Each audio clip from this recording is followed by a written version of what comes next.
Guys, it's Waste right here and welcome back to another video. So in the last video we tried to answer the question of can you beat Pokemon Fire Red with only Charmander. You should definitely check that out if you haven't already. But now in this video we're going to be trying to answer the question of can you beat Pokemon HeartGold with only Cyndaquil. Now I'm going to start off by saying Cyndaquil is so dang hard to work with because this man can't learn many TM moves throughout the game, which makes this challenge even harder. But looking at the moveset, we would primarily be using moves such as Ember and Flame Wheel until we get moves such as Lava Plume and then Flamethrower and Eruption later on as we level up. Now going into the rules for this challenge, number 1, we can only use Cyndaquil in battle, however we can have other Pokemon in our party for HMs. Number 2, we can't use any items in battle, however we can use held items such as Charcoal to help boost the power of fire type moves. And lastly, number 3, we can't use any cheats or glitches. But now without further ado, let's finally go ahead and get into this challenge. We first choose our starter Pokemon, which for this video we're going to be choosing the fire type Pokemon Cyndaquil, and we name our little bro Kiki. I think this is a nice little fitting name for him. I don't know why, but it's cool. When trying to go back home, we get stopped by this random redhead person who wants to battle us. Because we choose Cyndaquil, they choose Totodile, and normally it would be super effective against us, but since all they can use is Scratch Attack, it's not much of a threat to us and we just spam Tackle to take it out to win us the battle against, well, I don't even know who this is, just this random red-haired dude, but we're able to take him out relatively easy, so yeah, good for us. When we get back to the lab, we're given the ability to name this red-haired person, and for obvious reasons, we choose Shanks. At this part in the game, I go ahead and take my 2-hour grinding session to be able to get up a couple of levels to give me advantage throughout the rest of this journey. After our 2-hour grinding session, we have our first gym battle against the flying gym leader, Faulkner. He first sends out Pidgey, who goes down to a single Flame Wheel, and then he sends out his final Pokemon, which is Pidgeotto, who is able to just barely take a Flame Wheel before hitting us with Gust, but then on the next turn we're able to use Flame Wheel against it to take it out to win us the battle against Faulkner. In this random cave, I have a battle against this random Proton Team Rocket guy here, and I was able to take it out his Zubat and Coughing pretty easily, to be honest. I don't even know who this dude is, but I felt it was important to add him since he had an actual name compared to the other Team Rocket grunts. We next have our battle against the Bug Gym Leader Bugsy, and it goes just about how you would expect, considering the fact that Kiki is super effective against his entire team. But he first sends out Scyther, who hits me with a quick attack before falling to a single Flame Wheel. He next sends out some Metapod, who falls to a single Flame Wheel as well. And his last Pokemon is a Kakuna, and he goes down just as easy as it came out, bruh. I don't know why bro thought he could make it as a gym leader with his dumb bugs, but bro gotta find a whole nother career or something, cause this ain't working out for him, bro. Before moving on to our next gym, we have another rival battle against Redhead Shanks, whose Ghastly goes out from a single Flame Wheel. His next Pokemon out is his Crocodile, who I just spam Flame Wheel against until I burn him and eventually take it out. Shanks' last Pokemon out is a Zubat, who misses Supersonic and gets knocked out by a single Flame Wheel, winning me the battle. We also stop and talk to this dude who gives us Charcoal, which we give to Kiki to boost the power of his fire type attacks. So this is actually going to be really helpful considering the fact that I'm going to literally just be spamming fire attacks this whole run. But now it is time to have our third gym battle against the normal type gym leader Whitney, and then we would one-shot her Clefairy with a single Flame Wheel to take it out. And then I was confused as to why she only had 2 Pokemon until she sends out Milk Tank, who was annoying because he keeps sucking on his own titties every time it gets low, and Kiki falls in love with it apparently, but eventually we're able to take it out with a Flame Wheel. We next move on to have rival battle number 3, and his first Pokemon out is Ghastly, who goes down from a single Lava Plume. Next out is Crocodile, who despite it being a water type, his water gun does just about nothing to Kiki, and I use Headbutt a few times to take it out. Next out is Zubat, who I take out with a single Lava Plume, and his last Pokemon out is Magnemite, who makes the same fate at the hand of Kiki's Heat, going down, winning us the battle against Red-Haired Shanks. Now we have our 4th gym battle against the Ghost User Morty. He leads out with Ghastly first, and I'm able to quickly one-shot him with a Lava Plume. Next out is Gengar, who actually takes a little bit longer to take out, but I managed to burn it and then take him out after a few Lava Plumes. His last 2 Pokemon out are both Hunters, and I'm able to take them both out with Lava Plume, scoring me my 4th gym badge. In Cianwood City, we have our 5th gym battle against the fighting user Chuck, and his first Pokemon that he sends out is Primeape, who just barely survives a Flamethrower, but I force Chuck to go ahead and heal to use a Hyper Potion, and then I'm able to take it out with another Flamethrower. Next out is our bigger problem with this gym battle, and it's Poliwrath, who knows Surf and takes us out in a one-shot. I tried the gym battle again just to see if I was a little unlucky last time, and this time I'm actually able to one-shot Primeape with a Flamethrower, and then next with Poliwrath, I use Headbutt to get it pretty low, but just like last time, I'm just taking out with Surf. Next attempt I do is just embarrassing, bro. Somehow, freaking Primeape is able to charge up a Focus Punch and then takes me out with a critical hit one-shot, bro. I mean, dang. Finally, though, I get a run that works, and I'm able to take out Primeape with just 2 Flamethrowers. And with Poliwrath, I use Flamethrowers against it instead of Headbutt, and I managed to actually burn it, and luckily, all it does is use Body Slam and Focus Punch against me, and it manages to paralyze Kiki, but it doesn't matter because Kiki's Heat catches up to Poliwrath, and it finally goes down, giving me my 5th gym badge. After bringing her back from the lighthouse, I have my 6th gym battle against Jasmine, and there isn't really much to say about this fight except the fact that it was a complete joke because I'm able to take out each of her Pokemon with the Flamethrower, so yeah, easy dubs for me. In the river there's the red Gyarados that everyone's been talking about that was trying to swim away from me before I got it. But after fighting for a little bit, I managed to get it low, and then I managed to catch it to be my first shiny Pokemon on the channel, and then I named it Blaze for pretty obvious reasons. While investigating the Team Rocket HQ, I run into Red-Haired Shinx again, and you would think bro would be nice, but nah, bro pushed me and then walked away like nothing happened. But then we run into Pasto again, who disguises himself as Giovanni, and then he reveals himself, and then we have to fight him. I start out with my rollouts, and I take out Zubat with one rollout. Next out is Coughing, who hits me with Insurance before falling to 2 rollouts. His last Pokemon out is Eradicate, who then falls to a single rollout to win me my battle against Pastel. So yeah, easy dubs against this bro cause he sucks. We're next forced to have a double battle against Ariana, and I'm able to take out her Arbok with a single flamethrower, and then Dragonite takes out Drowsy with Fly. I then finish off Murkrow with a rollout, and then Dragonite takes out Grimer with Fly. I miss with my flamethrower, but then Dragonite takes out Gloom with a Fly for our win. And I'm not gonna lie bro, this is the best partner I've ever had because this bro carried. I mean, he was hitting Fly every other turn to take them out when I missed, or just to help me out in general, so W bro, W. I next go on to have my 7th gym battle against the Ice User Price, and I start off by using my rollout to take out his seal. Next out is Swan, who takes a roller and hits me hard with Mud Bomb before I take it out with another rollout. However, because I'm already super low, I fall to a single Aurora Beam from the Wong. I try this fight again and it goes a lot better than the last time. I mean, Seal still takes a few hits from rollout to be able to take it out, but after that it's pretty smooth sailing from there. Swan goes down from a single rollout, and the next out is D-Wong, who also goes down from a single rollout to score me my 7th gym badge. So I don't really like explaining the Pastel battles because of the fact that there's only like 2 or 3 of them in the game with him, but also because he's very easy to beat. His first Pokemon Coughing uses self-destruct, which brings me down low besides the rest of his Pokemon, or does a cakewalk where I can spam Flamethrower against to take them all out. We next have another rival battle against Shank, and his first Pokemon he sends out is a Golbat who dies to Flamethrower, and then he sends out Alligator who survives a Eruption, so I crack his skull open and take him down. After this point, the rest of his 3 Pokemon go down pretty easily due to Flamethrower being super effective against Sneasel and Magnemite, and also because it also is able to overpower Hunter. Later on we have a battle against Proton, and for 3 or 2 Pokemon I just set up rollouts again to take them both out. We then get stopped by another executive member, Ariana, who sends out an Arbok first, and I use Flamethrower to take it out. After this I set up rollouts instead of using Flamethrower for some reason, but this still gets the job done and eventually take out her last 2 Pokemon.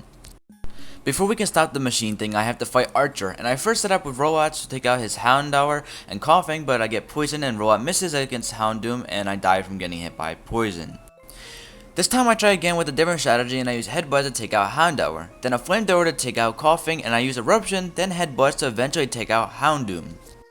I next fight against the Dragon Master Claire, and my first attempt for this, I wasn't even able to take out her Gyarados because I don't have any super effective moves against it, and Headbutt and Rollout don't do a lot of damage, and eventually she just heals up and takes me out. I try this fight again, and the outcome is just the same, except this time when I try setting up my rollouts for my second rollout misses, and then I try to go for Flamethrower, but that itself doesn't do a lot of damage, and Kiki eventually goes down to a bite. I try this fight a few more times, and there are times that I can get past Gyarados, and then also get the Seadra, but since I know it knows water type moves, I stand no chance. And there's also sometimes I can't even get past Gyarados itself. Like at this point, I don't even know what I can do. I try this again at level 60, and I start off my rollouts, which gets Gyarados super low, but it doesn't take him out, and I know with Bite, I'm dead. Wait a minute, what the heck? Oh my god, I survive on 2 HP and take out Gyarados?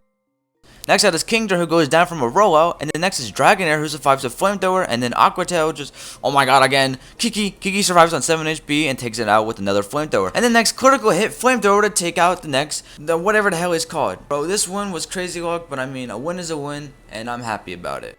Next we have our battle against the 5 Camino girls, who each have a different Eevee evolution.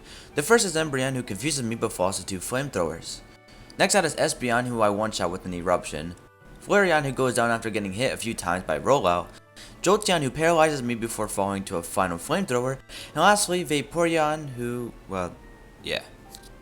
I take them all out again and I get back to Vaporeon, but still Surf does way too much damage and it finishes me off with an Aurora Beam.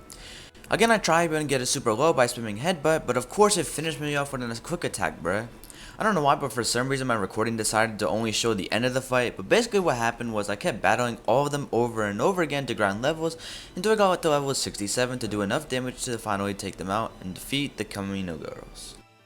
At the top of this tower, the legendary Pokemon Ho-Oh is summoned, and I just use my Master Ball because ain't nobody got time for all that clashing and throwing balls and everything else. Before leaving Victory Road, we have another rival battle against Redhead Shanks. He first sends out Sneasel, who goes down from a single flamethrower. Next out is Gay, who survives an eruption and gets me super well with Waterfall, but I managed to finish it off with a headbutt. There isn't much to say about his last 4 Pokemon, except that I whooped every single one of them with the flamethrower alone. So, with this out of the way, it's finally time for the Elite 4. The first Elite 4 member is the second user Will, who first sends out Zatu, and who I'm able to one-shot with the flamethrower. Next is Slowbro, who I get low with Eruption before finishing it off with a critical hit headbutt. Next out is Jinx, who I take out with Flamethrower, Executor, who falls to a Flamethrower, and finally Zatu again, who falls to Flamethrower. Next out is the bug user Coda, who first sends out Ariados, who I take out with 2 rollouts. Next up is Fortress, who stops my rollouts with Protect, and I switch to Flamethrower to take it out. Next is Muck, who falls to a Flamethrower, Crobat, who falls to Flamethrower, and finally Venomoth, who gets burned alive from being too damn close to the light. The third Elite 4 member is the fighting user Bruno, whose Hitmonchamp was a pain because he kept digging holes in the ground and healed up, but eventually I finished them off with a flamethrower. Next out is Onyx, who surprisingly fell from 1 flamethrower. Next is my champ, who was able to take a hit and gets me super low with Revenge before I take him out with flamethrower. Hitmonlee goes down from a flamethrower, and sadly Hitmonchan outspeeds me and takes me out with a Bullet Seed. I try again, and this time I go for Eruption to one-shot Hitmonchan.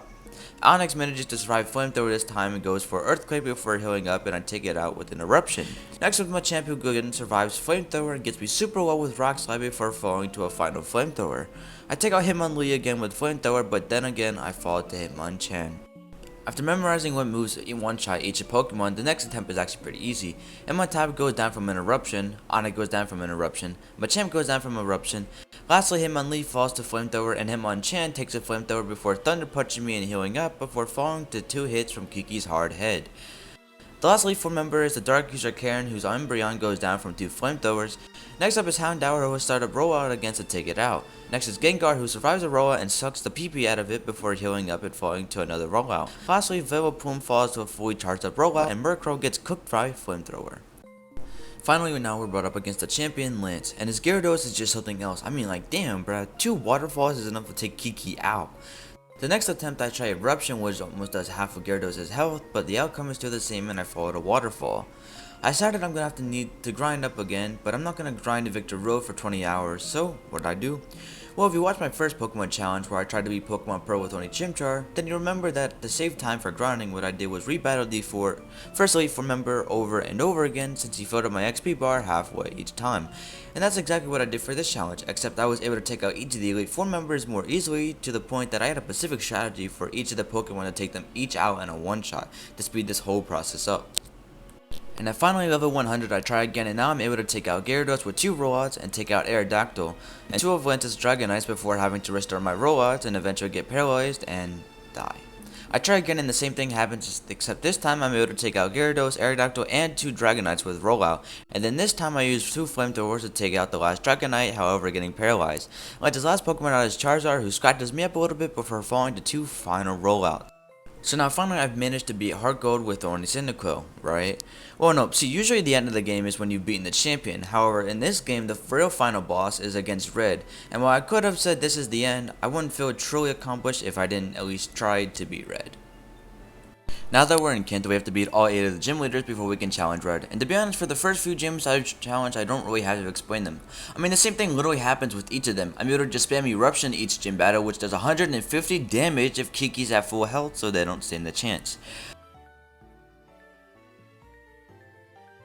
Now Misty's a little bit different as you would have guessed. I used Eruption, which got Golduck to the brink of death before he hits me with Water Pulse and heals up.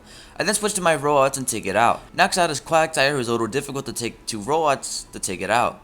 Then Stormy comes out and 1 rollout is enough to take it out. Lastly is Rapus, who just barely survives Eruption and hits me with Water Pulse, getting me in the yellow before healing up. I then use Flamethrower, which manages to burn it and finally takes out Lapras. This next gym battle against Brock is an absolute nightmare. I'm able to take out Graveler and Rhyhorn both with Eruption, but Eruption isn't enough to one-shot Almaster, and Headbutt also does little damage and I die to Brian. I try again and I do the rollout strategy, but Graveler just is too strong and Kiki dies. Another run I take out Graveler and Rhyhorn with Eruption and start the rollouts to take out Almaster, but rollout doesn't one-shot Onyx and I die. Finally though, literally 1 hour and a half of attempts I get this run. I get to move Sunny Day to boost fire attacks, and I take out Graveler and Rhyhorn as usual. I then go for Eruption against Almoster to get it really low before it hits me with Ancient Power and heals up. I then switch to Flamethrower and take it out with 2 hits, but I'm super low. Luckily with Onyx, I'm able to one-shot it with Flamethrower, and I almost one-shot Kabuto with Flamethrower, but luckily it burns and I dodge its Rock Slide and it dies to burn, and finally I can take it out winning against Brock. We now have a fight against Blaine, and I set up 2 rollouts to take out Macargo. Next out is Magmar, who falls to 1 rollout, and lastly Rapidash comes out but gets one-shotted by rollout as well. Finally, I have our last gym battle against Blue, and I managed to take out Exegay with Eruption, and the next out is Rhydon, who just barely survives Eruption and gets me low with Stone Edge. Blue then heals up before I one-shot Rhydon with Flamethrower. Next out is Gyarados, who luckily only used Dragon Dance, which gave me the ability to use 2 Flamethrowers to take it out. Machamp is out next, and I one-shot it with Flamethrower, and next is Arcanine, who uses Roar against me, and I just give up to save myself the confusion of trying to switch back and forth. I try again, I take out Exegay with Eruption. Next is Rhydon, who falls to Eruption. Next out is Gyarados, who survives Eruption and heals up before I use Eruption again to take it out with the final Flamethrower. Next is Machamp, who dies to Eruption, and Arcanine comes out, and I try to use Rollouts, but it uses Roar, and I just throw Pokeballs until whoever dies, and I send Kiki back out to continue using Rollouts and 2-shot Arcanine. Lastly is Pidgeot, who dies from a rolling rock, which gives us the victory against Blue. Alright, now I'm not even going to explain my first attempt, I'm just going to explain my many strategies that I use to try to beat Red. One strategy, just spam Eruption, which works against Pikachu, but it doesn't one-shot Blastoise, and even Flamethrower doesn't finish it off, and it heals and eventually takes me out. Another attempt, I tried to use Sunny Day to boost fire type attacks, but Pikachu said hell nah. And another attempt I get and use Return, but that just doesn't do any damage at all. I tried the rollout strategy so many times, and there's one where I managed to take out Blastoise with it and get some health back from the Shell Bell after one-shotting Lapras, but then Snorlax puts the hail, just takes me out.